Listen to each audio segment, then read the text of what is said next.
আসসালামু আলাইকুম। আজকে দশমিকের গুণ কিভাবে করে আমরা তা দেখব।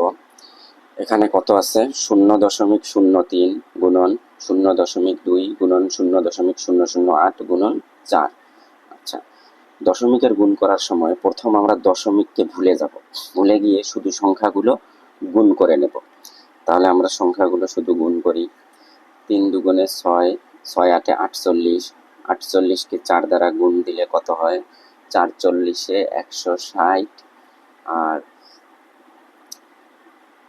4 8 32, তাহলে 192। এখন আমরা হিসাব করব দশমিক কত ঘর আগে আছে টোটাল। এখানে আছে 1 2 3 ঘর আগে, এখানে আছে 1 ঘর আগে, এখানে আছে 2 ঘর আগে, তাহলে 3 4 আর 2 6 ঘর আগে দশমিক। এখানে আছে 3টি সংখ্যা, 6 ঘর করতে হলে আরো 3টা বাড়াতে হবে। তাহলে আমরা 0 দিয়ে 3টা বাড়াই, 1 2 3, তাহলে টোটাল কত হলো? 1 2 3 4 5 6 ঘর, 6 ঘর আগে দশমিক। তাহলে উত্তর কত হবে? 0.0000192, এটাই হবে উত্তর। আচ্ছা, এখন আপনাদের জন্য আরেকটি সহজ অঙ্ক দিচ্ছি আমি।